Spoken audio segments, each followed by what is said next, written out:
Timbog ang most wanted person municipal level sa ikinasang manhunt operation ng San Jose MPS Tarlac PNP sa kasong statutory rape sa barangay Villa Aglipay, San Jose, Tarlac.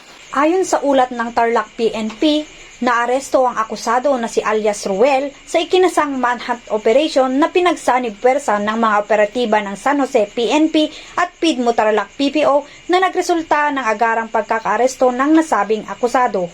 Ang akusado ay naaresto sa bisa ng warrant of arrest na inisyu ng Regional Trial Court Branch 112 ng Kamiling Tarlac sa kasong statutory rape na walang inirekomendang piyansa.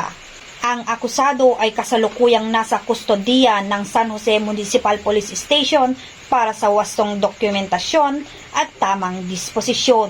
Mula dito sa probinsya ng Tarlac, ako ang inyong PNN correspondent, Patrolwoman Digna Jane Tenorio Malubay, alagad ng batas, tagataguyod ng Balitang Pulis.